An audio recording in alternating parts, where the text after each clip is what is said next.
18 दिनों तक ही क्यों हुआ महाभारत का युद्ध, जानिए इसका कारण। महाभारत के युद्ध में कौरव अधर्म और पांडव धर्म के साथ कुरुक्षेत्र के मैदान में लड़े।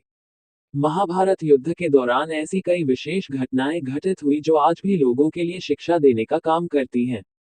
महाभारत युद्ध के मैदान कुरुक्षेत्र से ही गीता उपदेश की उत्पत्ति भी मानी जाती है, जो कि श्री कृष्ण द्वारा अर्जुन को प्राप्त हुआ था। द्वापर युग धर्म की रक्षा के लिए महाभारत का युद्ध लड़ा गया था। कुरुक्षेत्र में लड़े जाने के कारण इसे कुरुक्षेत्र का युद्ध भी कहा जाता है। इस युद्ध की सबसे विशेष बात यह थी कि इसमें भगवान श्री कृष्ण स्वयं अर्जुन के सारथी बने थे। ये भयावह युद्ध कुल 18 दिनों तक चला। क्या आप जानते हैं कि इसके 18 दिनों तक चलने के पीछे भी एक खास कारण छुपा हुआ है? आज हम आपको इसी विषय में बताने जा रहे हैं कि महाभारत का युद्ध कुल 18 दिनों तक ही क्यों चला। महाभारत युद्ध में 18 की संख्या का अत्यंत महत्व है। ऐसा इसलिए क्योंकि महाभारत ग्रंथ में कुल 18 अध्याय हैं। भगवान श्री कृष्ण ने कुरुक्षेत्र के मैदान में अर्जुन को 18 दिन गीता का ज्ञान दिया था। महाभारत का युद्ध भी 18 दिन तक चला था। यहाँ तक कि इस युद्ध के अंत में कुल 18 लोग ही बचे थे। दरअसल महर्षि वेद व्यास ने गणेश जी की मदद से इस ग्रंथ का निर्माण 18 दिनों में ही किया था। ऐसा माना जाता है कि जब इस ग्रंथ का निर्माण हुआ था तब तक महाभारत युद्ध नहीं हुआ था, बल्कि महर्षि ने अपनी दिव्य दृष्टि से इस युद्ध को पहले ही देखकर रचा था और श्री गणेश ने इसे लिखा। इसी कारण महाभारत ग्रंथ के 18 अध्याय 18 दिन में लिखे गए थे, यानी कि एक अध्याय एक दिन में और उसी अध्याय के अंतर्गत होने वाली घटनाएं घटित हुई। ऐसे में महाभारत का युद्ध 18 अध्याय के अनुसार 18 दिन तक चला।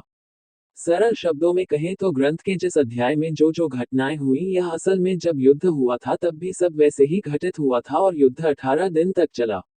महाभारत के अंतिम यानी 18वें दिन भीम दुर्योधन की जंघा पर प्रहार करते हैं, जिससे दुर्योधन की मृत्यु को हो जाती है और इस प्रकार दुर्योधन की मृत्यु होने से पांडव विजयी हो जाते हैं। क्या थे युद्ध के कारण? महाभारत युद्ध का मुख्य कारण दुर्योधन का अहंकार था। वह पांडवों को एक सुई के बराबर भी भूमि देने को तैयार नहीं था। द्रौपदी का दुर्योधन को अंधे का पुत्र कहकर पुकारना भी महाभारत का एक कारण माना जाता है। कौरवों और पांडवों का आपस में जुआ खेलकर द्रौपदी को दांव पर लगाना भी महाभारत युद्ध का एक कारण है।